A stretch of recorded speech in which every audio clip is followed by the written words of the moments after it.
The north is cold and full of whispers. The quarrel hit him under the shoulder. Not a sound, not a flash of light the way the songs describe death, just pressure. And then the world tilting sideways, and then Robb Stark was on the floor of a feast hall he had never wanted to be in, looking up at torchlight through blood that wasn't his own. His mother was screaming somewhere. He couldn't turn his head to find her. Grey Wind was dying. He felt it the way he felt his own heartbeat, a fact of the body, sudden and irrefutable. The direwolf's cry didn't travel through the air to reach him. It arrived from the inside, a sound that tore open something behind his sternum, and Robb Stark's last living thought before the knife found him was the wolf's name. He woke up screaming it. The tent canvas was dark above him. Rain moved across the roof in slow sheets, the green fork talking to itself somewhere beyond the camp perimeter, and Robb sat up in his cot, with both hands pressed flat against his chest, and felt nothing. No quarrel. No blood. Whole ribs under his palms, whole lungs filling with air that smelled of wet wool and mud, and the dying fires of a camp settling into its third hour of sleep. He did not move for a long time. The knowledge sat in him like swallowed iron. Not a dream in the way dreams dissolved at the edges when you reached for them. This had edges. This had the specific weight of the Frey wine he hadn't drunk yet, the specific sound of a song he'd never heard played before, the specific cold of stone floor against his cheek. He knew the hall. He knew the musicians' gallery above it. He knew where Lothar Frey would be sitting, and where the archers were crouched in the dark above, and he knew, with the bone-deep certainty of a man who had already died, what tomorrow night was designed to be. He pulled back the tent flap. Grey Wind was outside, not pacing, not whining the way he had all day, refusing the gates, refusing everything. He was simply sitting in the mud 3 feet from the entrance, with his amber eyes fixed on Robb's face, and he was absolutely still, and he had been waiting. Robb looked at him for a moment. Then he looked past him, across the dark camp, to where the Bolton section of the host was quartered. A banner moved in the wet air. The flayed man, pale pink against the black, catching the last of a nearby watchfire. Grey Wind's lip pulled back. Barely, almost nothing. "I know," Robb said quietly. He dressed without calling for his squire. He buckled his sword himself. He stood in the entrance of his tent and breathed the cold Riverlands air and let himself feel, for exactly as long as he could afford to feel it, the grief of what he already knew. His father. His home. The things that were already gone and could not be recovered. He let it move through him, and he did not fight it, and he did not weep. Then he called for a guard and told him to bring Lord Bolton. Roose arrived in 7 minutes, fully dressed. That was the first thing Robb noted. A man woken from genuine sleep took longer. He took longer to find his belt, his boots, the composure that Roose Bolton wore the way other men wore their cloaks. 7 minutes meant he had been dressed. 7 minutes meant he had been awake. "Your Grace." Roose stepped inside and took the camp chair across from Robb without being invited to sit. Not rudeness. Familiarity. The practiced ease of a lord who had spent months at a king's side and had calibrated exactly how much deference was required. "You sent for me." "I couldn't sleep," Robb said. "Sit with me." He poured 2 cups of water from the jug on his field table. Not wine. Roose's eyes moved to the cups and then back to Robb's face, and nothing in those pale eyes changed, which was itself a kind of answer. Robb set 1 cup in front of him and drank from the other. "Tell me your honest read of the phrase." "Not the diplomatic version." "Lord Walder is transactional," Roose said. "He will honor tomorrow's arrangement because it serves him. He wants the embarrassment of the broken betrothal acknowledged publicly, and he will have it. After that, his loyalty is adequate." Adequate. Robb turned the word over. "You've always been precise with language, my lord. You chose that word. I choose all my words." "I know." Robb looked at him directly, not with challenge, with something quieter than challenge and more dangerous. "Theon's treachery cost us Winterfell. When we're home again, I intend to deal with Ramsay Snow personally. I wanted you to know that." Something happened in Roose Bolton's face. If you were looking for it, and Robb was looking for it, You could see the calculation pass behind those eyes like a pike moving under still water. Ramsay was his. Ramsay was his leverage, his instrument, his pet in the kennels of the Dreadfort. The idea of Robb Stark arriving to collect a reckoning was a variable that had not existed in the equation before tonight. "Ramsay is at the Dreadfort," Roose said. "He'll answer for whatever crimes you name. House Bolton stands behind the king in the north." "Of course it does." Robb smiled. It didn't reach anywhere near his eyes. "I know men who send ravens in the night think no one is watching. That's the nature of night dispatches, they feel private." He paused. "They rarely are." The stillness that moved through Roose Bolton in that moment was not the stillness of a calm man. It was the stillness of a man who had just heard a sound he couldn't identify in a dark room, and was deciding whether to reach for a candle or a blade. "I'm not certain what you mean, Your Grace. I mean that loyalty is a thing I value above almost everything. Above winning. Above comfort." Robb set down his cup. "My father valued it the same way. It's a Stark failing, some would say. We trust too easily and we're surprised when the trust is exploited." He let the silence sit between them for 3 full seconds. "I've been surprised enough." Roose said nothing.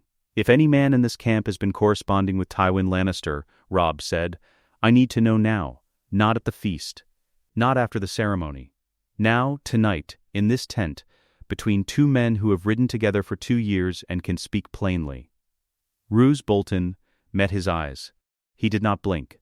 "There is nothing to confess, Your Grace." "Good," Robb stood. "Then I won't keep you. Get some rest. Tomorrow will be long."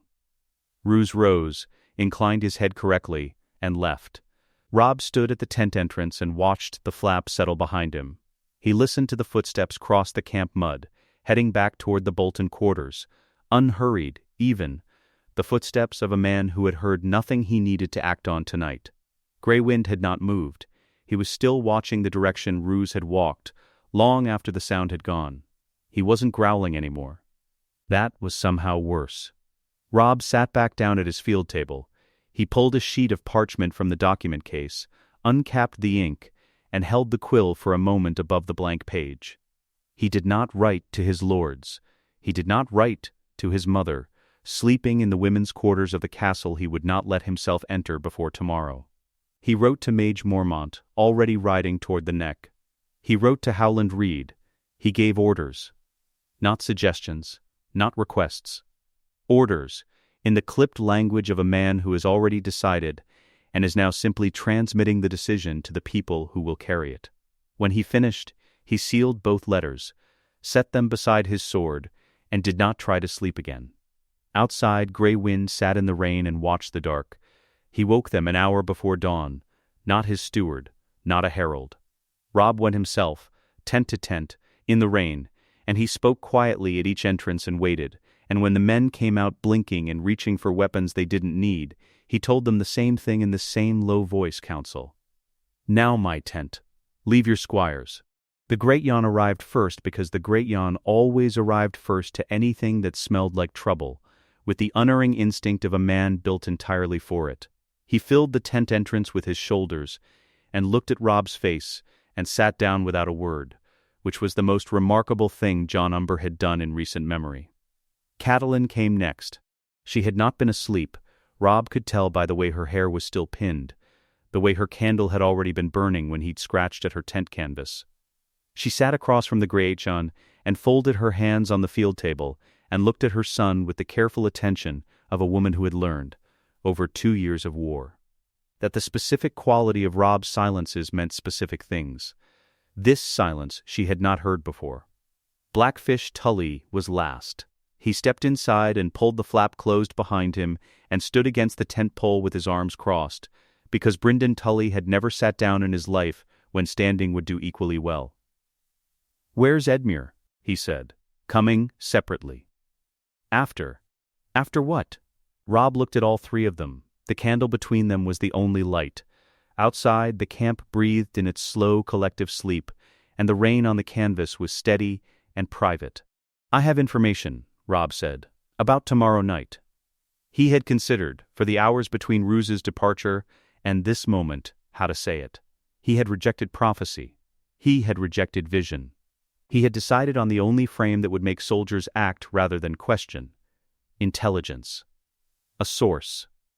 A spy. A man inside the twins who had gotten word out and whose name could not be spoken for his own protection. He delivered it without hesitation, because hesitation was the thing that would unravel it. There is a conspiracy at the twins. Roose Bolton is its architect. The Freys are its instrument. Tomorrow night, at the feast, they mean to kill us. All of us in the hall. The arrangement is specific. He looked at his mother first. Let her absorb the bare fact before he moved to the machinery. Archers in the musicians' gallery. Hidden above the celebration before we arrive. The signal is a song. I'm told it's a Lannister song. The moment it plays, the doors get barred from the outside by Frey men who will have replaced our own door guards during the feast, and the archers above begin their work. The Greatjon's face had gone through 3 separate expressions and settled on a fourth that Robb had no name for. Who? The Greatjon said. The word was barely a word. It was more of a sound a millstone made. Lothar Frey organized the mechanics of it. Black Walder is the fist. Bolton supplied the political architecture, the correspondence with Tywin Lannister, the agreement about what the North looks like after we're gone. Silence, it was Blackfish who spoke. Brynden Tully, who had looked at Walder Frey across 30 years of Riverlands diplomacy and never once mistaken what he was looking at. The source, he said carefully. Reliable, that's not an answer. It's the only answer I'm giving. If I tell you the name, the man dies before dawn. Robb held his uncle's eyes. You already suspected the phrase. Every time you've looked at Walder Frey, you've seen a man counting coins. I'm telling you to trust your instincts. Blackfish looked at him for a long moment. Something moved behind his eyes. Not quite belief.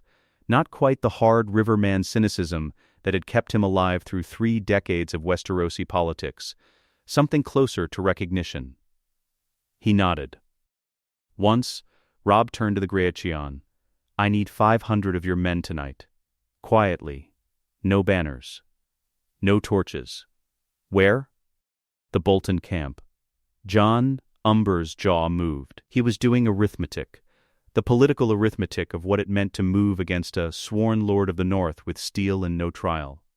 Then he did a different kind of arithmetic, the kind that came from knowing Robb Stark since he was 7 years old and had ridden through Umberlands on his father's horse, and he set down the first kind and picked up the second. 500's light, he said. 500 will be sufficient. Roose Bolton is not a man who fights. He is a man who arranges for other men to fight at the correct moment. We are removing the correct moment. Robb paused. I want him alive. His officers, the ones who know, I'll leave that to your judgment. The Greatjon's jaw settled. His hands, resting on his thighs, were the size of small shields. Aye, he said. Robb turned to his mother. Catelyn had not moved since he'd started speaking. She had listened the way she always listened, completely, with nothing leaking through her expression except the fine attention behind her eyes that missed nothing. He knew what she was doing. She was looking at his face the way she'd looked at it since he was 3 years old, reading for the thing underneath the thing he was saying. He let her look. The Bolton contingent moves before dawn, Robb said. Before the Freys have any light to read signals by, before any rider can reach the castle ahead of us to warn anyone. We neutralize that piece first. He moved his finger across the rough map he'd sketched in the last 2 hours. We proceed to the twins on schedule. Nothing changes on the surface. We arrive as guests, we apologize to Lord Walder, we watch Edmure married. We let Walder Frey feel every inch of the moment he has been building toward for months. He looked up, and while he is feeling it, our men are already in the gallery. How? Blackfish said. Wine delivery. The castle has been receiving barrels all week for the feast. We arranged 2 additional carts yesterday, quietly, through a contact in the outer village. Our men go in with the barrels before the feast, before the guests, before anyone is paying attention to tradesmen coming through the servants' entrance. They go up. They find the Frey archers. He stopped, and they make sure those archers don't hear the song. The candle guttered. The rain had slackened slightly. Somewhere in the camp a horse shifted against its tether. When Edmure is told, Catelyn said. It was the first thing she'd said since sitting down. Her voice was level and even, and gave nothing away. What do we tell him? We tell him enough. He marries Rosalind Frey. The ceremony proceeds exactly as planned. The difference is that when the song starts, we move instead of them. Robb met his mother's eyes. Edmure's role requires him to behave entirely normally through the ceremony. If he knows the whole shape of it, he'll show something in his face. He's not built for concealment. Catelyn accepted this without argument, which told him she agreed more than she was willing to say aloud about her nephew. Blackfish said, and after, when the hall is ours, when Walder Frey understands what's happened. I'll handle Walder Frey. That's not an answer either. It's the only answer I have tonight. The rest depends on what he says when I sit down across from him. Robb rolled the map and set it aside. Lothar Frey is not to be killed in the hall unless it cannot be helped. I want him to stand somewhere publicly and answer for this. Black Walder will fight. The Great Jon's people should know that going in. Hostine Frey is dangerous physically, but follows whoever holds the chain of command. If we hold Walder, Hostine will fall in line. He looked around the tent.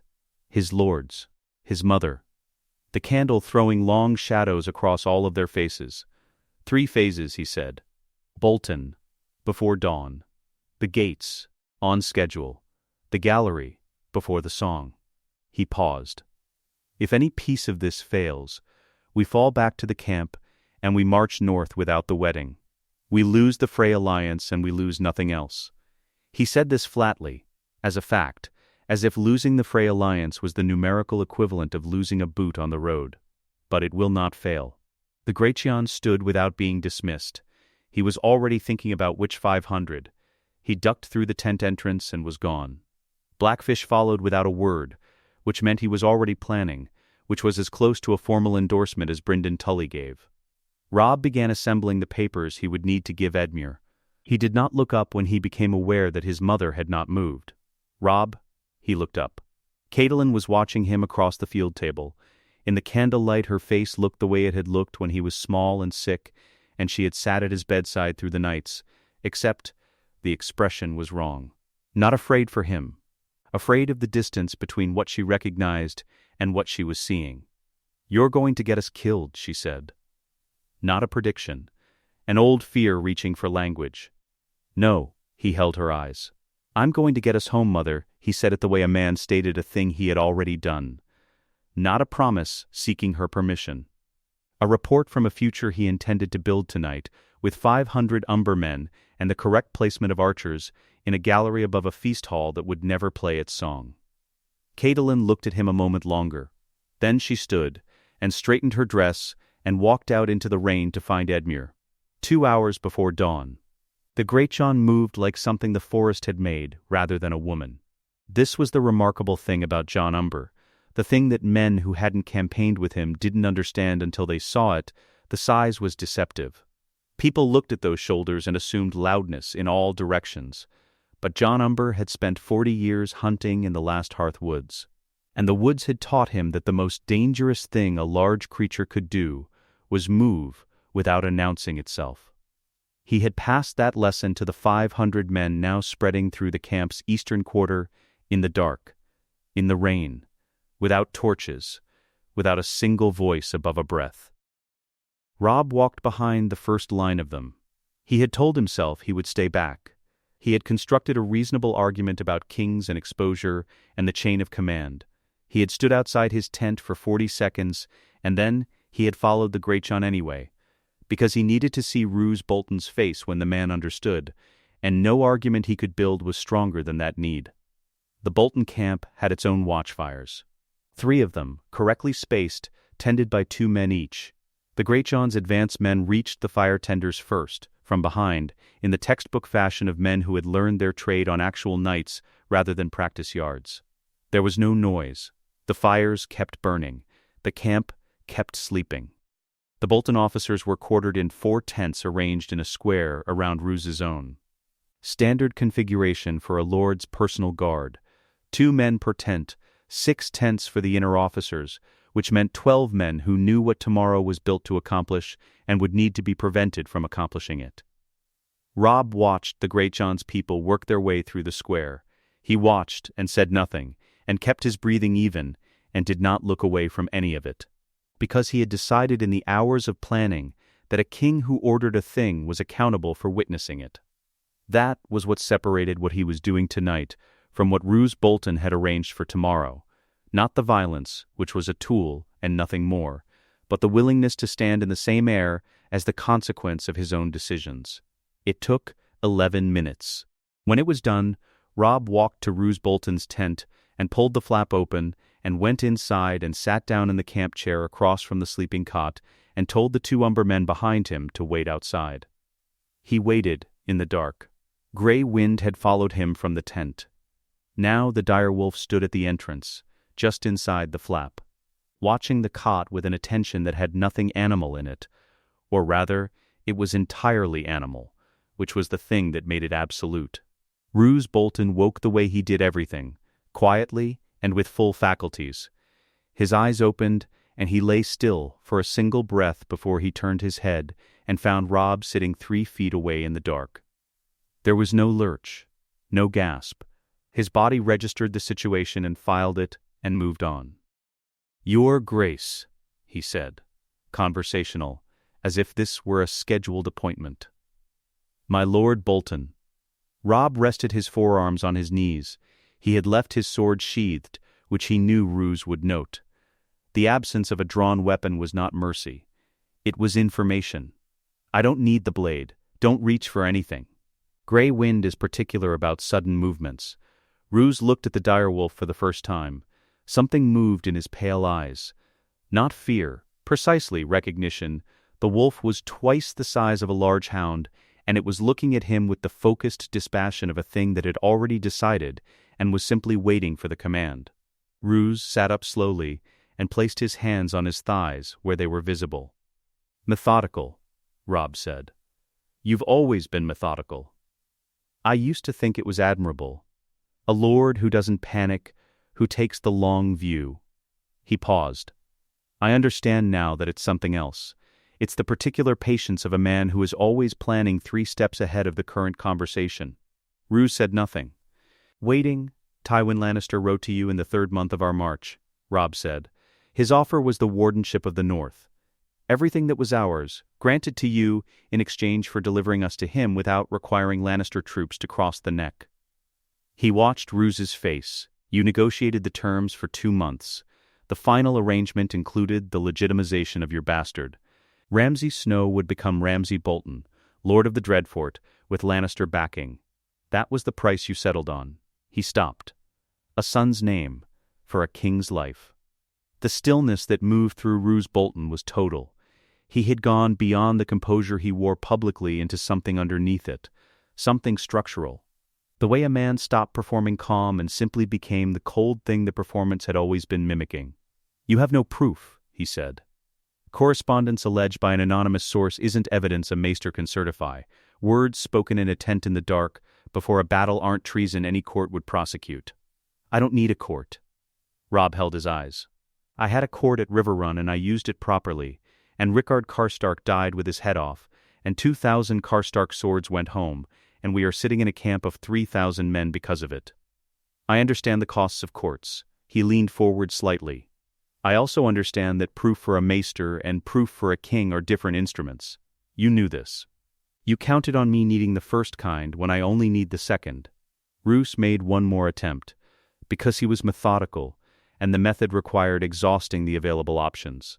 "Whatever you believe House Bolton has marched beside you for." "You were going to say the words yourself," Robb said. "Tomorrow night. When it was done. When I was on the floor of that feast hall. You were going to lean down and say something." He had seen it in the vision with the specific clarity of things that happen at very close range. "I've wondered what the words were going to be. I think I know. I think you'd already decided them, the way you decide everything, in advance, with the theater of it considered." He straightened. "You can keep them. I don't want them now." Roose Bolton looked at him. For the first time since waking, something had shifted in the calculation behind those pale eyes. Not panic, not guilt, something closer to professional assessment, the look of a man examining a problem that has revealed dimensions he hadn't mapped. "What do you want?" Roose said. "Nothing from you tonight. Tomorrow you'll stand in front of your own bannermen and answer the charges in plain language. what you did, and who you promised it to, and what you were promised in return." Robb stood. "After that, the gods can sort out what they do with a man who sells his king to his king's enemies. That's between you and whatever it is Roose Bolton prays to." He called through the tent flap. 2 umber men stepped inside, large, quiet, with the flat professional expressions of men who had done difficult things in the last 20 minutes and were prepared to continue. He told them what he needed, which was Roose Bolton on his feet, and under guard, hands bound, taken to the rear of the Stark section of camp, kept there until he was sent for. He told them what he didn't need, which was any theater around it, any rough handling designed to make a point. The point had already been made. Roose stood when they indicated he should. He dressed without being asked, because he was methodical, and being taken through a camp and a sleeping shift was the kind of small indignity he would not allow regardless of circumstance. He walked between the 2 umber men with his hands bound in front of him, and his face entirely composed, and he did not look back at Robb as he went through the tent flap. Robb stood alone in the empty tent. Grey wind pressed his head against Robb's thigh, the first time the wolf had touched him all night, through the planning, through the walk across camp, through all 11 minutes of it. Now, in the afterward, the weight of that large grey head against his leg was the most substantial thing in the world. Robb put his hand on the wolf's neck. He stood there for a moment in Roose Bolton's tent, in the dark, with his hand in his direwolf's fur, and he did not say anything to himself about what he'd just done, or what it cost, or what it meant. He had thought all of those things already, alone in his own tent in the hours before. He had made his accounting then and closed the ledger. What was left was the work. He checked the eastern sky through the tent flap, still black, still an hour before the grey edge that passed for dawn this deep in autumn. Enough time. He whistled once. Softly, 2 different umber men appeared from the dark. "Take the wolf back to my tent," Robb said. "Stay with him. Don't let him follow me into the twins." Grey Wind looked at him. "I know," Robb said to the wolf, "but you can't come to this part." He left Grey Wind there and walked back through the quiet camp toward his tent and the papers that still needed writing and the hours that remained, before he would have to stand in a courtyard full of frays and smile at an old man who did not yet know that his carefully constructed tomorrow had been quietly taken apart in the dark. Robb's face needed no managing. That was the thing she kept returning to, the thing that sat in the back of her throat like a stone. He rode with his spine straight and his hands loose on the reins, and his expression arranged in precisely the right register for a young king arriving to apologize to an offended lord. Appropriate gravity, appropriate humility, not servile, just correctly weighted. He had even managed something in the set of his mouth that read as discomfort, as though the apology genuinely cost him. As though coming to the twins required him to swallow something that didn't go down easily. Her Robb would have felt all of that. This Robb was performing it. She didn't know when she'd understood the difference. Somewhere between the tent and the road. Somewhere between watching him roll a map with hands that didn't shake, and watching him now, navigating the approach to a castle full of men who meant to kill him with the specific careful calm of someone who had already lived through what came next and found it survivable. It wasn't survivable. She knew that. Whatever he believed he'd been told, whatever source he'd cited that she didn't believe existed, the conspiracy was real. The men behind it were real. And the margin between their plan and catastrophe was 500 Umber soldiers in the dark and a collection of Robb Stark's certainty that proved more unnerving to her the longer she looked at it. The gates of the outer ward opened as they approached. Frey men lined the causeway, a guard of honor that was also an inventory, counting their number, reading their banners, transmitting information back into the castle through the layered chain of men and eyes that Walder Frey had built over 90 years of paranoid lordkeeping. Robb rode through without glancing at any of them. Walder Frey was waiting in the great hall. He sat in his high seat at the far end of the room, the way very old men who had always held power sat. Not comfortable exactly, but anchored. As if the chair and the man had made a long-standing arrangement, he was smaller than Catelyn remembered, or the hall was larger. She couldn't determine which. Robb dismounted in the outer yard and left his horse with his squire and walked into the hall with Catelyn at his right and Edmure at his left, and the assembled Frey household, dozens of them. Men and women and children and the particular excess of a family that had propagated itself across 3 floors of castle for 9 decades, watched from both sides. He stopped the correct distance from the high seat. Lord Frey. Robb's voice carried without effort. I am come to apologize.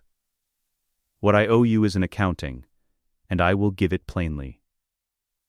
I broke my sworn word. I promised you a Stark, and I chose otherwise, and in doing so I dishonored an agreement made between men of this realm who should have known the cost of such things.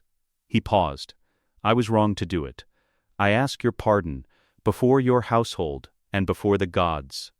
He said it without stiffness, without the small rebellions of pride that would have surfaced in a boy genuinely swallowing his ego. The fractional tightening around the jaw, the breath held a beat too long, the eyes that went slightly too level to be comfortable. He said it clean, and he said it well, and he watched Walder Frey's face receive it with the attention of a man checking a calculation against an expected result. Walder Frey preened. There was no other word for it. The old man expanded in his chair, pulled his chin back, let the moment settle over him like a fur. He had wanted the humiliation specific and public, and he was getting it. He made a noise in his throat that was performing magnanimity. Aye, well, Walder said. A man can make a poor choice in his young years. A woman, too. His eyes moved to Catelyn with the particular satisfaction of a man reminding her that her son's marriage had been her tactical suggestion. We'll say no more about it, now the thing's acknowledged. Catelyn watched Robb receive this with a slight bow of the head. Then she watched his eyes. The bow lasted exactly as long as it needed to. When he straightened, his gaze moved in one smooth motion to the musicians' gallery above the far end of the hall. The scan took less than a second. He found what he was looking for, or confirmed the absence of something, she couldn't tell which, and looked back at Walder Frey's face without breaking any visible rhythm. Nobody else in the room had seen it. She had only seen it because she'd been looking at his eyes instead of his bow. Rosalind Frey was small and dark-haired and genuinely beautiful in the startled way of people who had never been told they were, and so wore it awkwardly. She stood at the altar in a pale dress that caught the candlelight, and she was crying. Not the decorous weeping of a bride moved by ceremony. These were the tears of someone who had been crying before the hall filled, and had made insufficient progress in stopping. Her eyes were already red. Her mouth kept pressing flat in the determined way of a woman trying to prevent her face from doing something she couldn't afford it to do in public. Edmure, standing beside her, had noticed and misread it in the way Edmure misread most things. He looked moved by it, as if a bride weeping at his approach was a compliment. Catelyn noted this with the specific exasperation she reserved for her nephew. Robb was watching Rosalind's face from his position in the hall. He watched it the way he had watched Walder's face during the apology, with the fixed attention of a man cataloging information rather than experiencing the ceremony. And then something moved through his expression that Catelyn hadn't seen in anything else today. Not the careful neutral of the diplomat, something smaller and less constructed. Something that might have been pity, or the closest thing to pity a man could feel toward someone he could not help in any way that mattered. He looked away from Rosalind Frey before anyone noticed him looking. The pre-feast reception moved through its expected forms. Wine was poured and circulated. Lords and Frey sons and Frey grandsons made conversation in the clusters that formed naturally when a host family outnumbered their guests 4-1. Catelyn stood with 2 of Walder's daughters and made the correct sounds at the correct intervals and watched her son across the room. He did not drink. She saw it twice, clearly, and a third time she thought she saw it, but couldn't be certain. A servant would approach with a tray, and Robb would take a cup, and it would go to his mouth, and he would set it down afterward with a level of wine in it that was either abstemious or untouched. She could not determine which from across the room. But she could determine that in the 2 hours she had been watching him, she had not seen him swallow. Once, near the entrance to the great hall, Robb stepped to his left for no apparent reason. 3 seconds later, a Frey steward moved through the space he'd vacated toward the doors. Robb's new position gave him a clear sight line to both door panels simultaneously. 20 minutes later, he did it again, on the opposite side of the room. Different position. Same result. He was doing it without looking like he was doing it, which was the part that made the small hairs on her arms rise. It was the third hour of the reception when Catelyn saw it end. Not the reception. The performance. She was watching from her position near the window when she saw Robb's men, his household guard, the ones she knew by name and face from 2 years on the road, begin to move. Not dramatically. Not together. One at a time, at intervals of 10 and 15 minutes, each one drifting with the casual purposefulness of men who needed air, or wine from a different tray, or a word with someone on the other side of the room. Each one ended up somewhere near a door, or near a set of stairs. She had been watching for an hour before she counted them and understood the shape of what she was seeing. Across the room, near the far wall, Lothar Frey had stopped speaking to the man beside him. He stood very still among the noise and movement of his family's celebration, and his eyes were moving from face to face along the walls of his father's hall. And his mouth had closed around whatever he had been saying, and he was counting. The musicians began at the 9th hour. There were 6 of them, arranged at the back of the gallery above the hall, and they started with something light and Riverlands provincial, the kind of music that was designed to fill space rather than be heard. Walder Frey sat at the head of the high table beside his new daughter-in-law, and ate with the particular appetite of a very old man who had been anticipating a meal for a long time. He had not looked at Robb in 20 minutes. Robb was counting that. He sat at the high table 3 seats to Walder's left, and moved food around his plate, and listened to the room the way he'd listened to battle lines in the field, not to any specific sound, but to the frequency underneath all sounds, the thing that changed when something was about to happen. The hall had 400 people in it. It smelled of roasting meat and Frey wine, and the specific damp of a castle built too close to a river. The torches in the gallery above threw long shadows down the hall walls that shifted when anyone moved up there. The men Robb had placed in the gallery had gone up 3 hours ago. He didn't look at the gallery. He hadn't looked at it once since the feast began. Catelyn was watching the door. He knew this without looking at her either, the way he knew where Grey Wind was without needing to check. She had been tracking the door guards since the 2nd hour of the feast, cataloging which faces were Stark and which were Frey, and doing the arithmetic that he'd already done. At some point in the last hour, the arithmetic had turned in a direction that had made her hands go still on the table. He reached for his wine and set it down again without drinking. The musicians shifted into something different. The change was not abrupt. That was the skill of it. The transition from the light Riverlands piece into the new song happened across 8 bars, modulating by degrees, so that by the time the melody was recognizable, it had already been playing for 30 seconds. The opening notes of a song about the last time a great house defied the Lannisters, and what became of them after. Robb set his cup down. In the gallery above, the song lasted 4 notes. The first Frey archer had been watching the hall below, and had not been watching the man behind him, which was the error that cost him the ability to draw.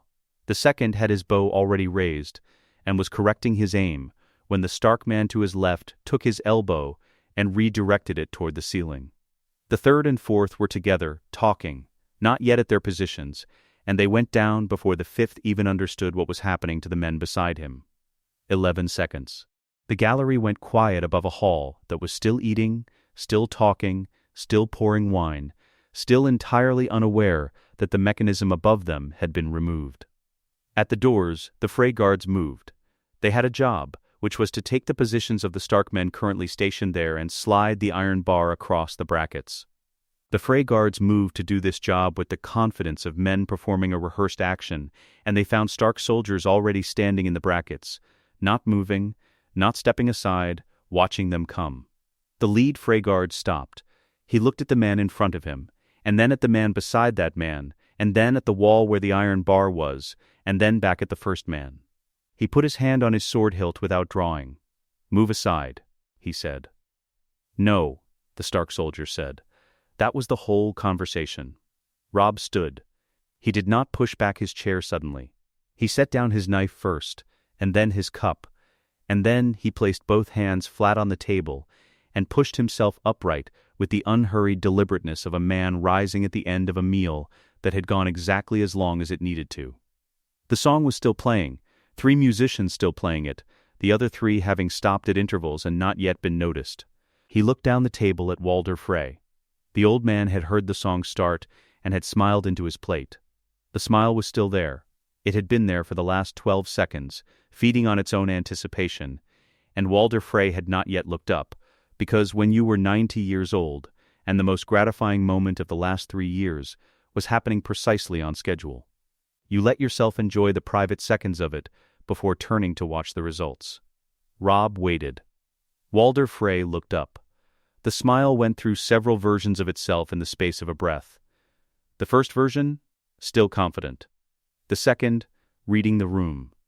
The third, understanding that the room was wrong, not the noise that was supposed to have started, not the sound of men at the doors, not the screaming that should have preceded this moment of the old man looking at the young king standing calmly at the high table with both hands visible and an expression on his face that had nothing of surprise in it.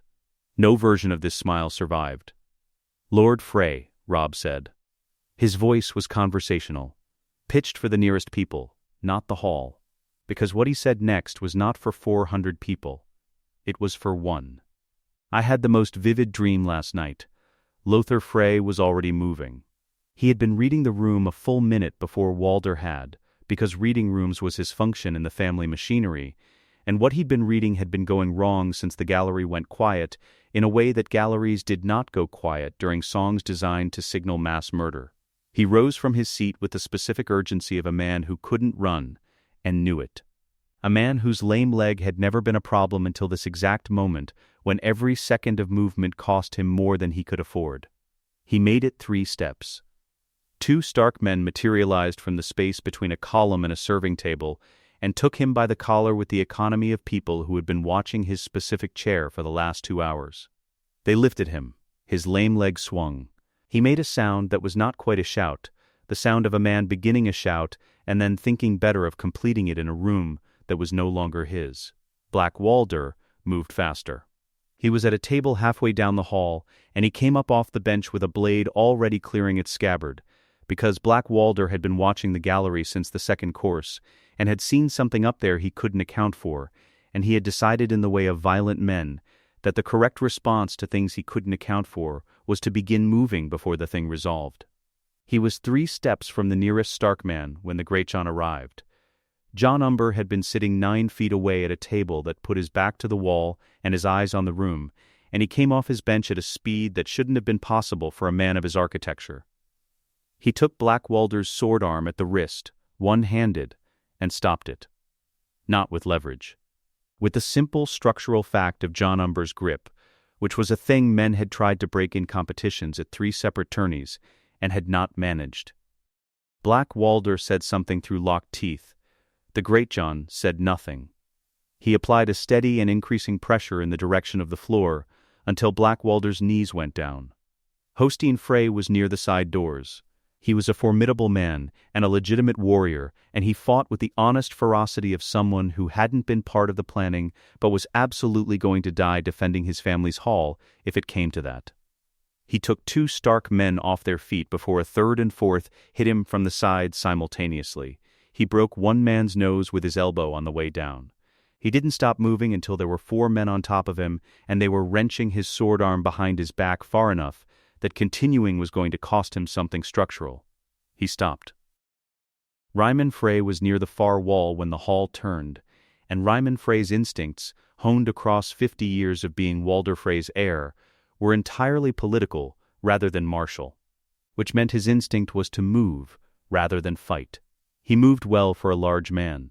He covered 6 feet in the direction of the side corridor before the shadows at the alcove mouth produced Brynden Tully, who had been standing in that specific alcove since the midway point of the second course, with his arms crossed and his patience complete. Blackfish placed the edge of a blade beneath Ryman's jaw with the particular stillness of a man performing a practiced action. Ryman stopped. "Sit," the Blackfish said. "There's a wall behind you." Outside, beyond the twins' walls, the signal went up. 3 torches at the north tower window, held in the specific pattern Robb had described to his camp commanders 4 hours before dawn. The Stark army outside had not broken formation. It had not eaten, had not drunk, had been standing in its position in the gray autumn morning, with weapons inside its cloaks for the last 2 hours, waiting for 3 torches. The Bolton contingent was already secured. The Frey forces outside, garrison men, outer guards, the men who had been waiting for the noise from inside that would tell them to begin the slaughter of the camp, found themselves facing an army that was not surprised, not seated, not in the middle of a feast.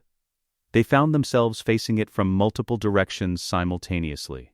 And the men at their backs were explaining in a polite northern way that the senior Freys inside were prisoners, and the correct decision involved setting weapons on the ground. Not all of them agreed immediately. The ones who disagreed were dealt with efficiently and without excessive duration. The hall settled into a silence that had weight. Not the silence of shock. Most of the Frey household had not understood what was happening until it had already happened, and they were still processing the distance between the feast they'd been attending and the room they were currently in. Women had drawn back from tables. Children had been pulled close. Frey men with weapons were looking at the men in their immediate vicinity and performing the same mathematics and arriving at the same answer. Robb walked the length of the high table. He walked past the food that hadn't been finished, and the wine that had been spilled when Lothar Frey's departure overturned a cup, and he walked until he was standing in front of Walder Frey's chair. The old man had not stood. He was still seated, both hands resting on the carved arms of his chair, and he was looking up at Robb Stark with an expression that Catelyn, watching from her place at the table, could not fully read. Not fear, something older than fear. The expression of a man who had spent 90 years building walls and was sitting in the middle of the rubble of the most important one. Robb looked at him without speaking for a moment. "You're going to watch this," Robb said quietly. "Every moment of it. And then we're going to have a conversation about what happens to the crossing next." Walder Frey said nothing. Grey Wind was not in the hall. Robb had left him in the camp, but standing here above the old Lord of the Twins, Robb felt the wolf anyway, the weight of him, the specific heat of that grey body against his leg, the thing you carried when you had survived what you were supposed to die doing. He turned to his men and began giving orders. The road north swallowed the army in stages. The Riverlands gave way to the neck the way most transitions happened in the real world, not a clear line but a gradual darkening, a thickening of the air, a change in what the mud smelled like underfoot. The trees grew closer together and shorter and stranger. The road, which had been adequate if not comfortable, began to narrow and soften at its edges. The ground alongside it becoming something that was neither solid earth nor water but a negotiation between the two. By the 3rd day north of the Twins, the column had compressed from its marching width to something tighter, riders 2 abreast where they had ridden 4, the flanks of the road no longer an option for tired feet. The neck did not care about armies. This was the fundamental fact of it, the thing that made it the most important piece of geography in the known world north of the Wall and the least discussed. It had swallowed Andal invasions. It had digested the ambitions of 3 separate conquerors who had looked at a map and drawn a straight line from King's Landing to Winterfell, and not understood that the line passed through something that 8 straight lines. Robb rode near the column's front and watched the road narrow and said nothing. He had sent the riders to Howland Reed 6 days before leaving the Twins. Small men, lightly provisioned, traveling not on the road but through the bog paths that the Crannogmen had been using since before the Andals came. He had sent them with specific instructions about how to reach Greywater Watch, which moved, which was the particular architectural choice of a people who had decided that the best castle was one your enemies couldn't find, and with 2 letters. One official, one personal. The official letter concerned military alliance, forces, timing, the strategic arrangement of Crannogmen bowmen in the approaches north of Moat Cailin. It was clearly written and specific, and asked for a response. The personal letter was 4 sentences. He had written it 3 times before he had it right. The first version explained too much. The second version was too oblique. The third version said what it needed to say in the plain language of a man who had died once and come back, and no longer had patience for the careful indirection of Westerosi correspondence. Lord Reed, I know what you kept at the Tower of Joy. I am not asking you to tell me. You kept it for good reasons, and those reasons have not changed. But when the time comes, when you are ready to tell the truth about Lyanna's son, tell Jon first. Not me, not the realm. Jon. R. S. He had sealed it and given it to the fastest rider before he could change it. The reply found him on the 5th day into the neck. Not a letter. A man. Small, dark-eyed, wearing clothing the exact color of the bog water, who materialized from the tree line at the road's edge with the specific quality of someone who had been walking alongside the column for an indeterminate period without anyone noticing him. The column's outriders had not flagged him. He had simply appeared. He handed Robb a folded piece of parchment and waited. The parchment said, "We will come from the north. Tell me when. H.R." Below that, in smaller writing, a single additional line, "I have waited 15 years for someone to say those words. Take care of the boy." Robb read it twice. He handed it to no one, folded it, put it inside his riding coat against his chest, and looked at the man who had brought it. "Tell him 3 weeks," Robb said. "Tell him the signal is 3 fires on the south face of the causeway at midnight. When he sees the fires, he moves." The man nodded once and walked back into the tree line and was gone. The Great Jon, riding at Robb's left, had watched the entire exchange with the expression of a man who had decided not to ask questions about things he didn't understand, which was an expression Jon Umber had never previously needed and was wearing with visible effort. "The bog men," the Great Jon said finally. "Yes, they'll fight. They'll do something more useful than fight." Robb looked ahead at the road. "They'll make it so we don't have to." The Ironborn at Moat Cailin had been dying for months. This was the information Robb carried from the vision, not from any source he could name to his commanders, and so he named it as scout reports, as Crannogman intelligence, as the accumulated picture of a force that had been in untenable territory since the first frost. He knew what they looked like before he saw them. He knew the garrison had been halved by marsh fever, that the men still standing were rotating shifts on walls designed for twice their number, that their supply line through the neck had been cut by Crannogman arrows for 6 weeks, and they were eating what the bog provided, which was not enough. He knew that Moat Cailin's towers faced south. This was the fact that everything else rested on. The castle's entire defensive logic assumed the threat came from below, from armies marching up the causeway road from the Riverlands, from the accumulated military weight of the south pressing against the north's gate. The tower's arrow slits, their battlements, their sightlines, their kill zones, all of it faced south and down. The architects who had built it 8,000 years ago had understood that no army could move through the neck from the north. The neck was impassable. The Crannogmen were a myth to anyone who hadn't seen them work. The secondary force left the main column on the 15th day, 500 men, selected by Robb from the lightest and quietest of his remaining host, men who had hunted, men who had ranged, men who had learned in the northern forests that the difference between alive and dead was often the absence of unnecessary sound. They went with Crannogman guides, 12 of them, small and dark and entirely indifferent to the bog water that came to the waist of most of the soldiers they were leading.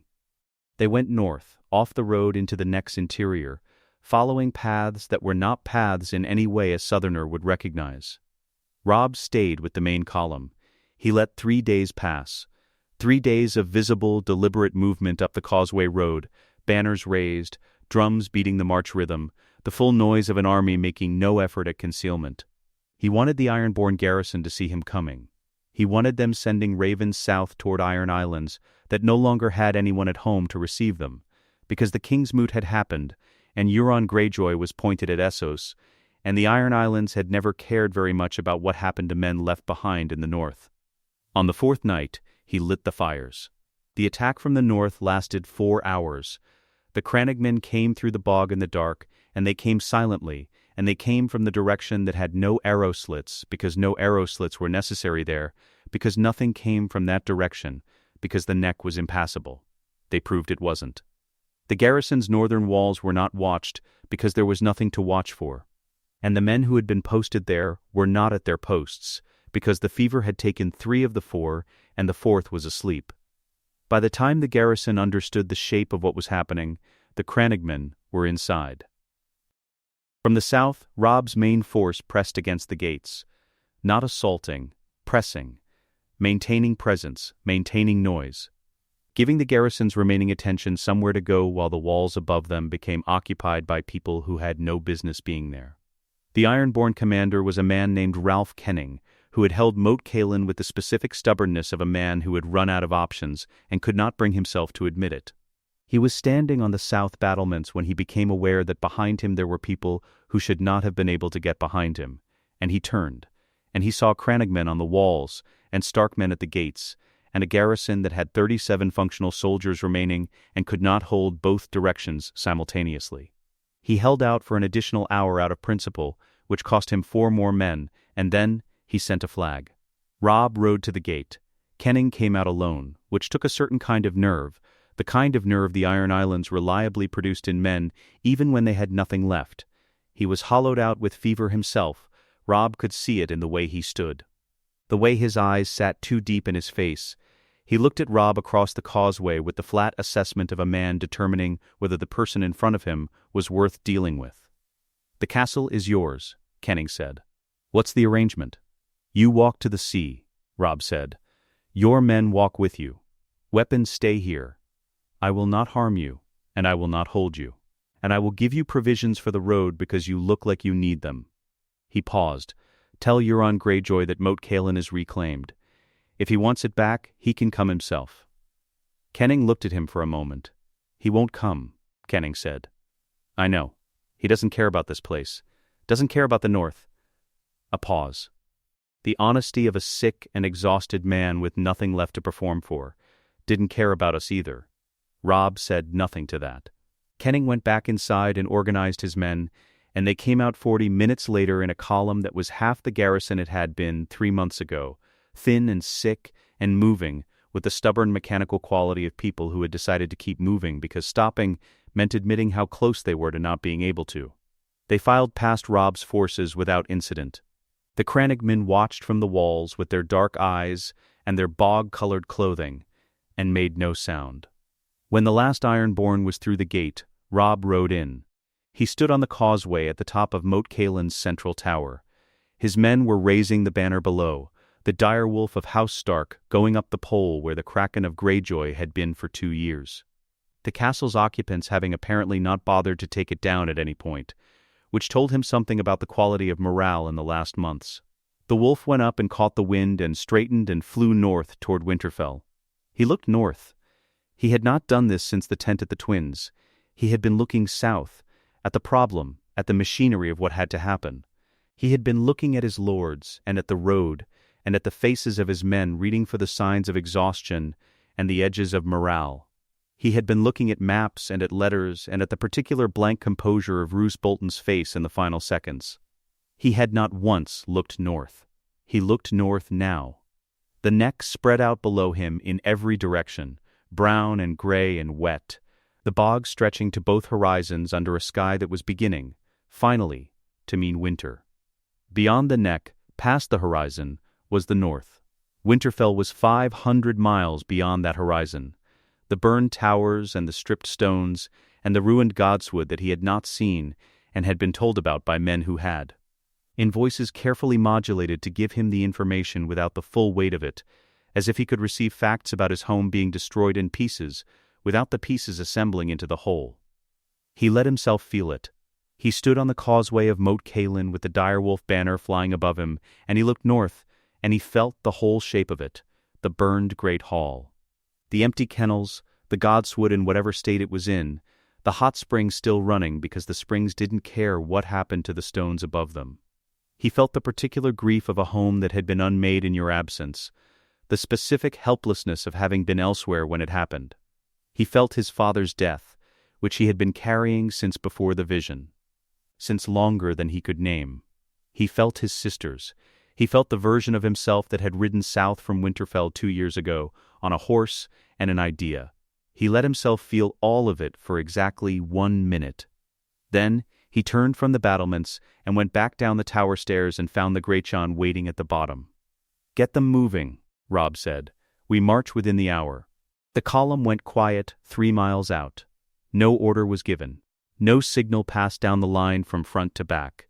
It happened the way certain things happened in armies, organically, like weather. One man's silence catching the man beside him, until the quiet had moved through 3,000 people, and the only sound was boots on the frozen road and the breathing of horses in cold air. They had heard. Every man in the column had heard what had been done to Winterfell. They had heard it in the careful language of men reporting to their king, in the edited versions that left out specific details, and they had heard it in the unedited versions that passed between soldiers at campfires when they thought no officers were near enough to listen. They knew about the burning. They knew about the towers. Knowing about it was a different instrument than seeing it. The first view came from a rise in the road 2 miles south of the castle, a long slope that had always given travelers their initial sight of Winterfell's towers above the tree line. Robb had ridden this slope 100 times as a boy, coming back from hunts and journeys, and the towers had always been there above the trees in the specific configuration he had memorized without knowing he was memorizing it, the way you memorize the face of someone you saw every day. The towers were still there. They were smoke-black from their upper halves to their tops, the stone darkened in the uneven patterns of fire that had burned hot in some places and less hot in others. The battlements broken in 2 places where something structural had given way. The great tower still stood. The broken tower, the one Bran had always climbed, was missing its upper section entirely, the top having come down at some point in the burning and not been cleared away, the rubble visible even at this distance as a darker mass against the snow at the tower's base. Snow was falling. Not heavily. The kind of snow that fell in the first weeks of winter, committed but not yet confident, the flakes large and distinct and settling on surfaces without immediately accumulating, the sky's first statement of intent rather than its full declaration. Robb stopped his horse on the rise and looked at his home. He did not speak. Neither did the great Jon, who had pulled up beside him. Neither did Catelyn on his other side, who looked at the burned towers with her hands motionless on her reins, and her face doing something private that Robb did not intrude upon. He had known it was burned. He had known it since the vision. He had known it longer than the vision, in some way he couldn't precisely locate. Had known it the way you knew things that had already become part of the structure of what the world was, facts that had moved past the point of being shocking and become simply true. Knowing had not prepared him for the sight of it. He sat on his horse, in the falling snow, and looked at his father's castle, and his grandfather's castle, and every Stark going back 8,000 years. And he gave himself the same measure he had given himself on the causeway at Moat Cailin. 1 minute. No more. Then he rode down the slope and through the gates without breaking stride, and the column followed him in silence. The Bolton loyalists in the outer ward numbered 40. They were not a garrison. They were the remnant of one. Men left behind when the Dreadfort's primary forces had pulled back north, a holding presence in a ruin that was being held largely out of institutional momentum rather than strategic purpose. They had 2 officers between them, and one of the officers was drunk when Robb's vanguard came through the gates, which resolved the situation with a speed that meant it was over before most of the column had entered the yard. The 40 men were disarmed and placed under guard against the outer wall and told to be still, and they were still. Because 40 men looking at 3,000 had a reliable relationship with stillness. Robb rode through the outer ward without stopping and into the inner ward and dismounted in the yard where he had learned to ride, where Sir Roderick had drilled him and Robb and Jon and Theon through their forms every morning for years. The yard that was now covered in the gray ash of 2 winters and 1 catastrophic fire, the snow settling on top of the ash and mixing with it at the edges into something the color of old pewter. He stood in the yard and looked at the great hall. The doors were intact. The roof above the hall had partially collapsed at the far end, the timbers gone to ash and the stone above them coming down onto the hall floor, but the near 2/3 of the hall were structurally present, smoke-stained and stripped of everything portable but standing. He could hold court in it. He could hold court in it today if necessary, which it was. First there was the Dreadfort. His vanguard had taken the Dreadfort's outer defenses 2 days before the main column reached Winterfell, a fast strike light cavalry. Overnight, the Dreadfort was not a castle designed to be attacked from its own approaches by men who knew its layout, which Robb's vanguard commander did, because Robb had briefed him from the knowledge he couldn't explain the source of. They had found Theon in a cell in the lower keep. The man who had brought him the report had used careful language, the edited language, and had watched Robb's face while he spoke, and had not been able to read it, which was the correct outcome. Robb had listened to the report and asked two specific questions. Alive? Yes. Ambulatory, uncertain, and had told the man to bring Theon to Winterfell and to tell no one what he looked like before Robb had seen him. They brought Theon in on a cart, on a pallet. He was in the outer ward when Robb came back through it, the cart pulled to the side near the stables, a wool blanket over him in the falling snow. Two of Robb's men were standing with the cart looking at the ground beside it rather than at its occupant, in the way of men who had seen a thing and were processing the ethical weight of having seen it. Robb walked to the cart and looked. He had known. He had known from the vision what Ramsay Snow's custody looked like in its effects on a human being. Had known it in the abstract clinical way of foreknowledge. He had thought that knowing would constitute preparation. Theon Greyjoy had been Ned Stark's ward since the age of 10. He had been Robb's companion, his sparring partner, his irritant, his almost brother in the unacknowledged way that boys who grow up in the same castle under the same roof become almost brothers, without anyone formally arranging it. He had been vain about his hair and his archery and the specific quality of his laugh, which was too loud and entirely genuine, and happened more often than people who dismissed him ever noticed. What was on the pallet was not that person. It was what remained after someone had spent months systematically removing a person from themselves, piece by piece. With patience and creativity and the complete indifference to suffering that was Ramsay Snow's primary characteristic. The hands were missing fingers. The face was wrong in ways that were not entirely about the physical.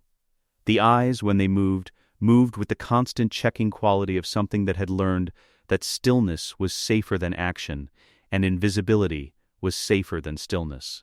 Robb knelt in the ash and snow beside the cart. He put his hand on Theon's arm, gently where the blanket had shifted, and he felt the flinch travel through the whole body before the eyes found him. "Theon," Robb said. "Nothing, Theon?" He said it again. The same register. Not a command. Not a question. Just the name, offered back to the person it belonged to. The eyes moved. Focused, slowly, the way eyes focused when they had learned not to focus quickly, because quick focus had been punished. They found Robb's face, and moved across it, and came back to his eyes and stayed there. Something happened in them. Barely a shift of the kind that happened when something that had shut itself completely down found a reason to consider opening. Robb held the eye contact and said nothing more. He had learned, in the years before the vision, that there were things words made worse by touching them. He stayed kneeling in the ash with his hand on Theon's arm, and let the man look at him for as long as looking was what was needed. Ramsay Snow had been taken at the Dreadfort. He had not been taken in battle, which was the detail that seemed to unsettle him most. He had been in his chambers, and the door had opened, and Robb's men had come through it in a configuration that made resistance a theoretical exercise rather than a practical one, and Ramsay had assessed the configuration with the quick intelligence that sat at the core of him beneath everything else. And he had decided that the moment for resistance was not this one. He was calculating the next moment when they brought him to the great hall of Winterfell. The hall was, as described, standing in its near section, the far end open to the sky through the collapsed roof, snow falling through the gap and settling on the stone floor in a thin white line. Torches in the remaining brackets. The long table, scorched and stripped but present. Robb's senior lords assembled on the left side. The northern lords who had answered his raven and ridden to Winterfell on his return now filling the benches.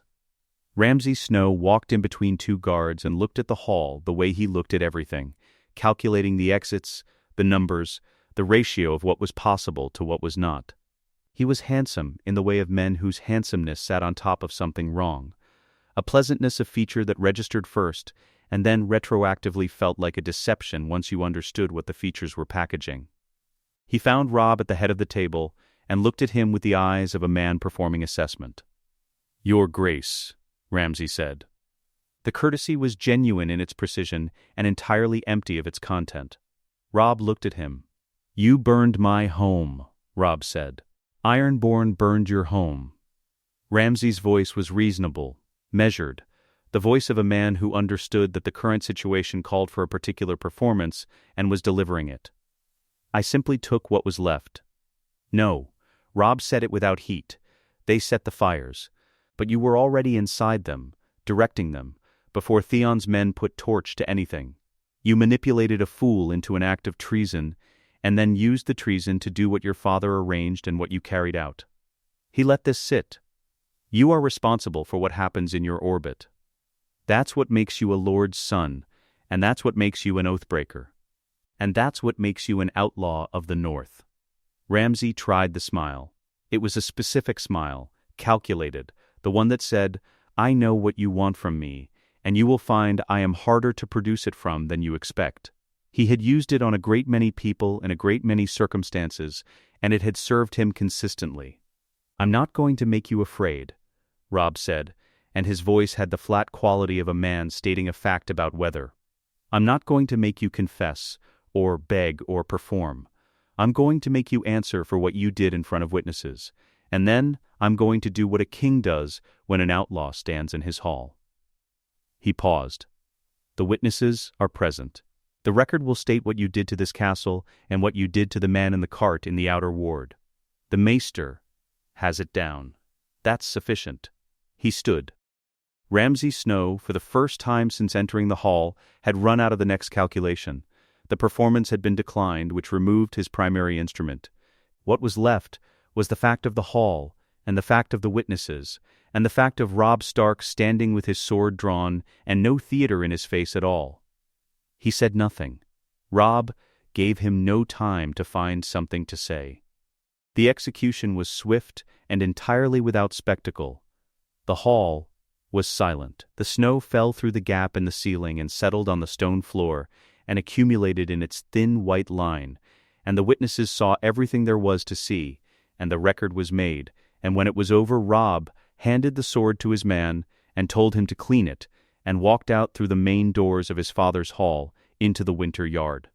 He stood in the yard with his face tilted up and his eyes closed, and the snow falling on him.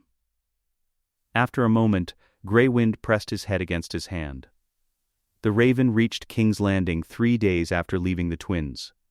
Tywin Lannister received it before anyone else, which was not an accident. He had constructed the information architecture of the capital over 20 years of intermittent control and 18 months of direct administration specifically, so that certain categories of news arrived at his desk before they arrived anywhere else. A raven from the Riverlands bearing a Stark seal fell into that category by default, and the Maester who received it understood this, and the raven was brought to the Tower of the Hand before its wings were dry. Tywin read it standing. He read it once, then set it on the table and looked at the far wall for a period of time that his steward, who was present and who knew better than to speak, later estimated at approximately 3 minutes. Then he read it again. Then he picked up a second piece of parchment that had arrived in the same dispatch pouch, the letter Robb had sent to the great houses, the statement of fact, the thing that wasn't a declaration of war, and was therefore in some ways more dangerous than one. He set both pieces down. He told his steward to cancel his afternoon appointments and send for no one. And he spent the remainder of the day at his desk alone, writing nothing, reading nothing, simply thinking with the complete and organized attention of a man who had learned that the first response to unexpected information was to do nothing visible while doing everything necessary internally. By evening, he had his accounting.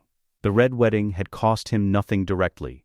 No Lannister blood, no Lannister gold, beyond what Walder Frey had been promised in land confirmations and political backing. The loss was strategic rather than material, which meant it was in some ways worse. He had spent 3 years building a situation in which the North was a problem that would resolve itself without requiring him to point a Lannister army at it. That situation was now gone. The North had a king again. The king was alive. The king had demonstrated, in a single night at the Twins, that he could not be outmaneuvered by the methods Tywin had used, because the king had somehow known what those methods were before they were deployed. This last part was the part Tywin returned to most frequently during his afternoon of thinking. He had no explanation for it.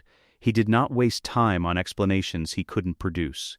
He filed it under the category of variables beyond current knowledge, and moved on to the things he could control. He began writing letters just before midnight. Joffrey received the news the following morning. Cersei had known for 4 hours by then, having been told by a different channel, and she had spent those 4 hours preparing for the experience of watching her son receive it, which required a specific kind of internal armor that she had been constructing since Joffrey was old enough to react publicly to things. He took it badly, then worse, then at a volume that caused the small council chamber to feel considerably smaller than its dimensions. He wanted an army. He wanted it immediately.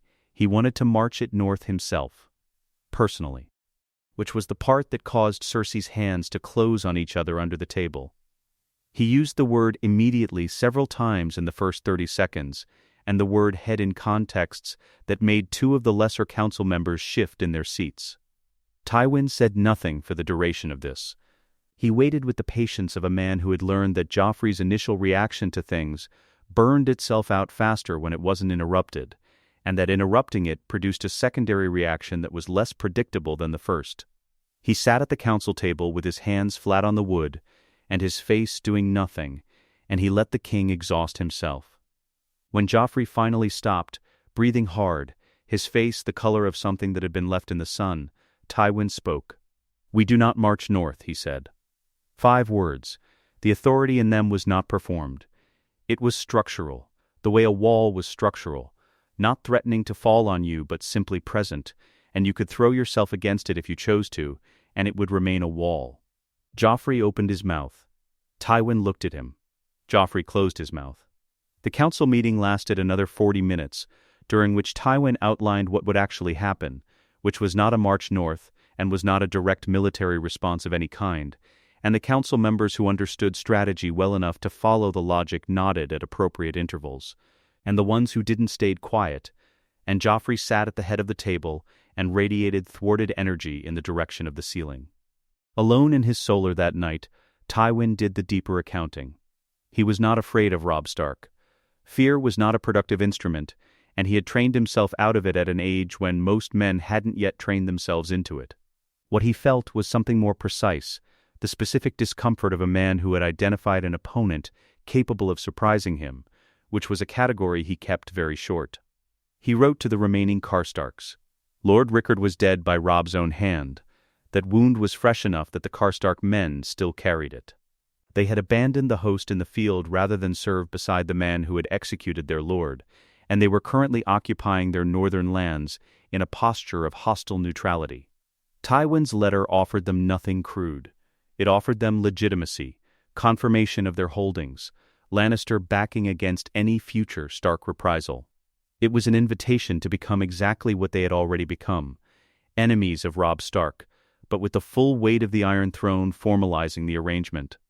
Whether they accepted was secondary. The letter itself was the move. It forced Robb to consider his northern flank, to look behind him while marching forward, to spend attention on Karstark territory that he might otherwise spend on the south. He wrote a shorter letter to the Night's Watch, phrased as an inquiry about the capacity of Castle Black to accommodate additional recruits, which was the kind of letter that looked like administrative correspondence and meant something else entirely. He would not pursue it far. He was not certain what he would do with Ned Stark's bastard even if he wanted to do something with him, but the letter cost him nothing and opened a door. He sat back and looked at his accounting. The Tyrells were the real question. Margaery was Joffrey's queen. The Rose had made its wager, and the wager was seated on the Iron Throne. But the Rose had made that wager on the assumption that the Lannister position was stable, and a resurgent north complicated stable, in ways that Olenna Tyrell's very precise mind would already be calculating. He would need to speak with them before they began having ideas. In the Red Keep, Olenna Tyrell had been having ideas since before the letter arrived. She had her own ravens, her own network, her own web of gardeners and merchants and septons who sent her information that official channels didn't carry. She had known about the twins before the official raven reached King's Landing, and she had spent the intervening hours in her solar considering what it meant with the focused attention she brought to things she found genuinely interesting. Which was rare enough that she paid attention when it happened. She said nothing when Margaery came to her. Margaery closed the door to Olenna's chambers and waited, because she had learned that her grandmother's silences were not invitations to fill them, and after a moment Olenna set down the cup she had been holding and looked at her granddaughter with eyes that had been working since before Margaery arrived. "So the wolf is alive," Olenna said. Margaery waited. Well, Olenna produced her small shears from her sleeve and applied them to a flower arrangement on the side table, a habit that helped her think, as deliberate in its way as Tywin's flat hands on the council table. That changes the arithmetic, doesn't it? She examined the cut stem. The Lannisters assumed the northern problem was solved. The northern problem has solved the Lannisters' solution and is now marching home in considerably better health than expected. She set the stem aside. Joffrey will want to do something dramatic and expensive. Tywin will stop him. Cersei will worry about her children. None of them will consider the obvious thing. What is the obvious thing? Margaery asked. That a king who has just demonstrated he cannot be trapped has very little reason to come south, and that a king with very little reason to come south is not, in practical terms, our problem. Olenna looked at her granddaughter. Our problem is Joffrey, as it has always been our problem, and this new development does not change that problem. It only changes the shape of the room the problem occupies. She began moving toward the window that overlooked the courtyard below. Write nothing. Send nothing. Smile at Cersei tomorrow and ask if she's sleeping well. Margaery walked beside her. And, if Tywin asks for the Reach's forces, then we discuss what we receive in exchange.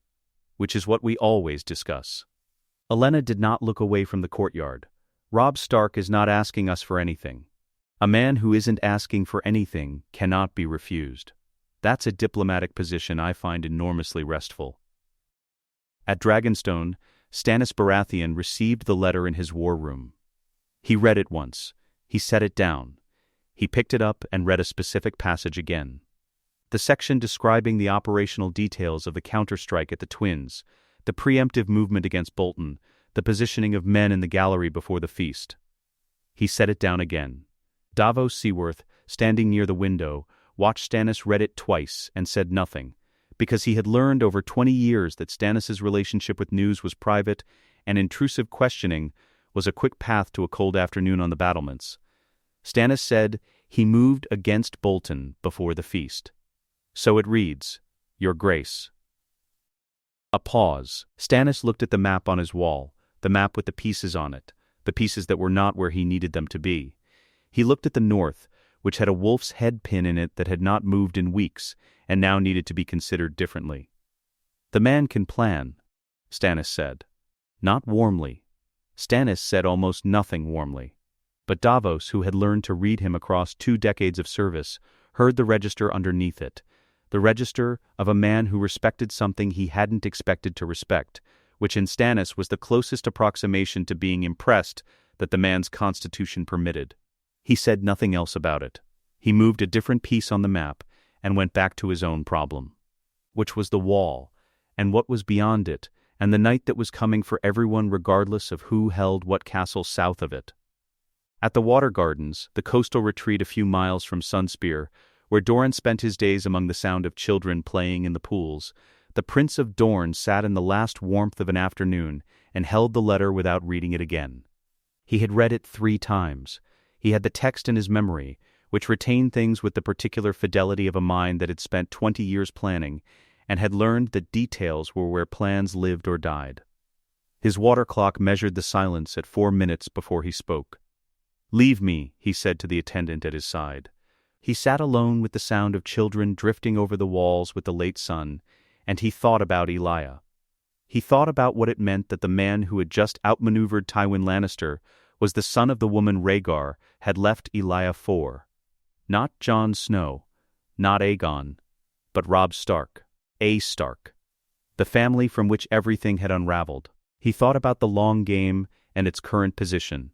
He thought about Oberyn, who would have sent him 3 letters by now if he'd known, each one louder and more pointed than the last, about what this meant and what they should do.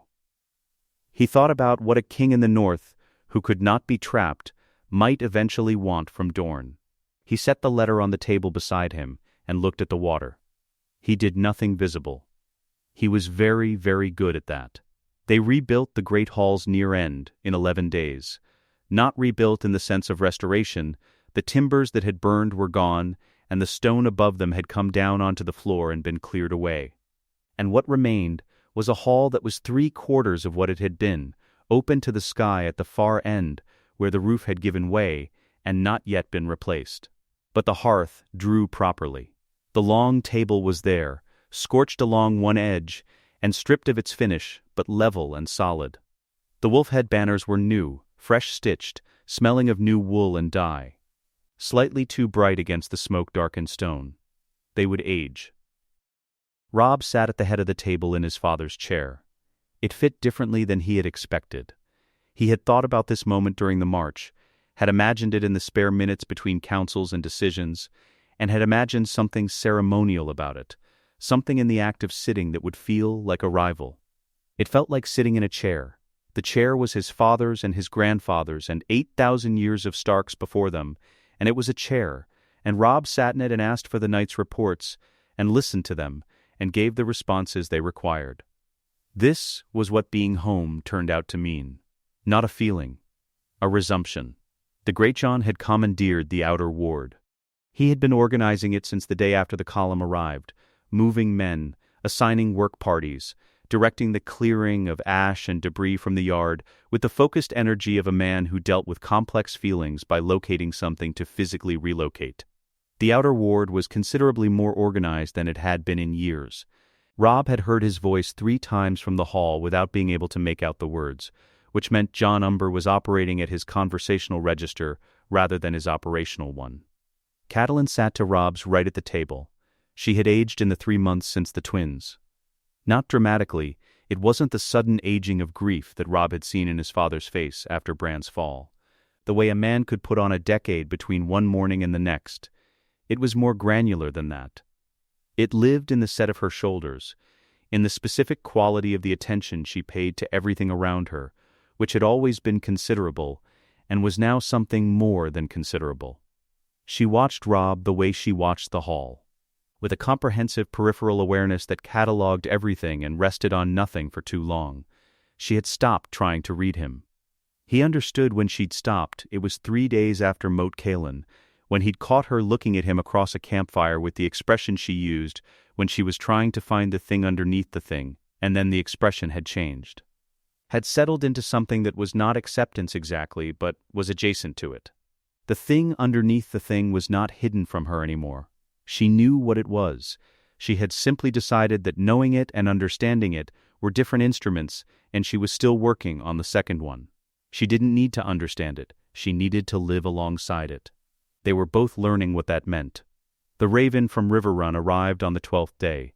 It was from the Blackfish, and it said what the Blackfish said when Brynden Tully had something he wanted to convey that he didn't want to expand upon. Almost nothing, chosen carefully.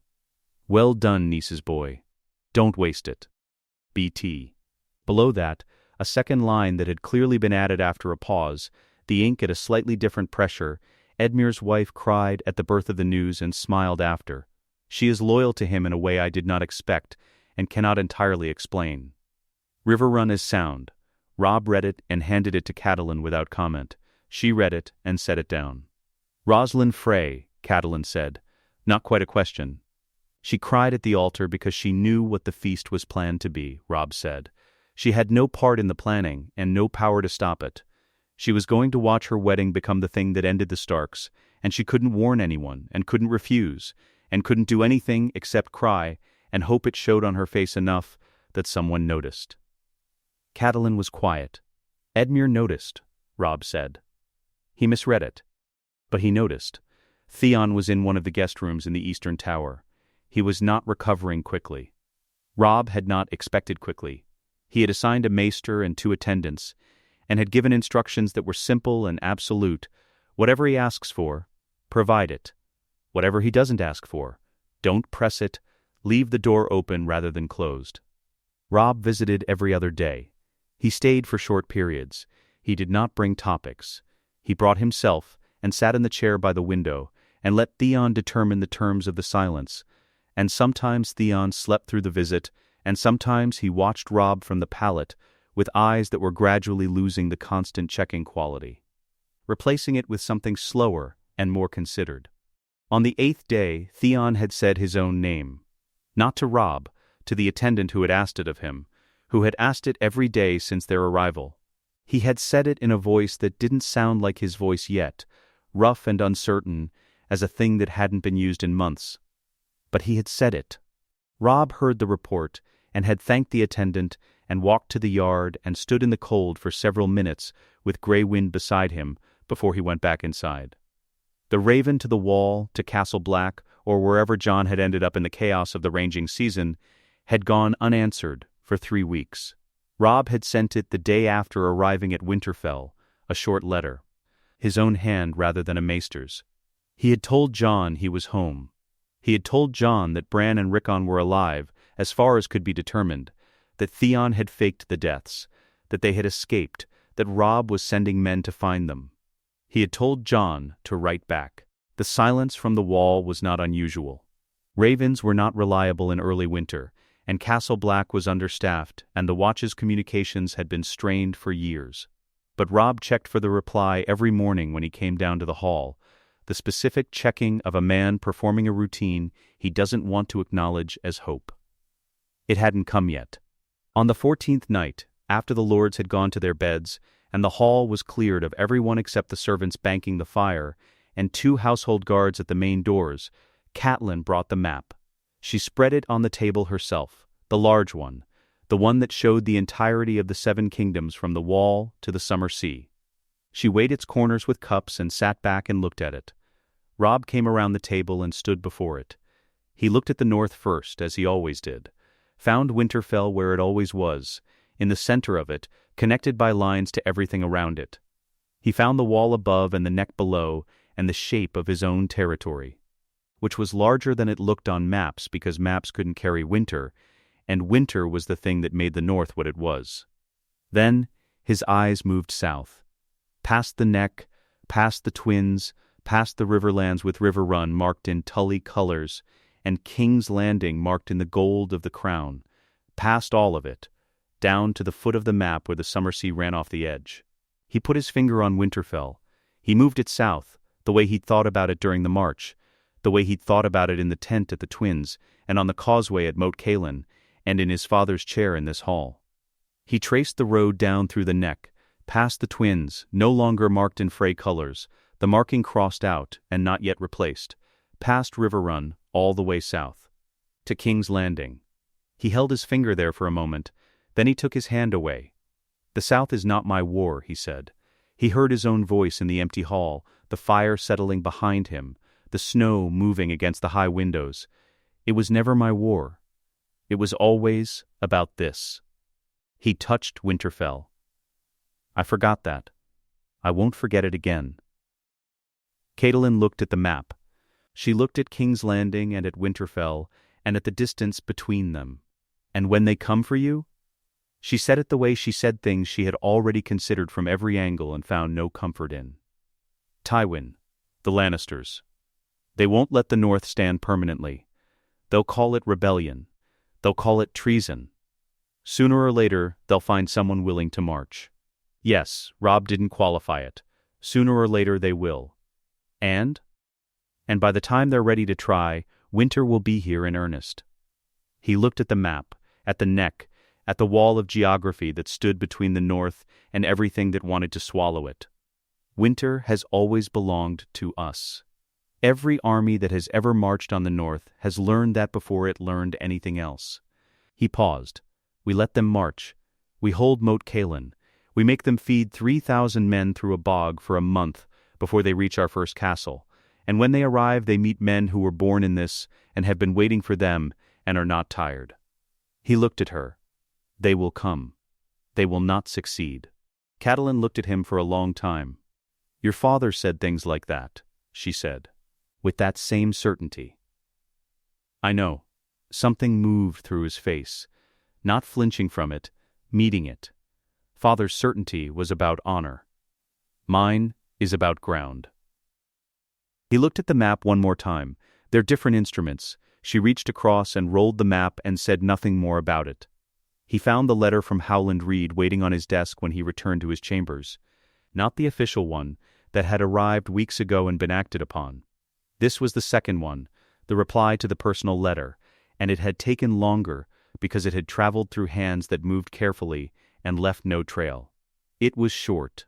The boy should know before the realm does. The boy should choose what he does with it.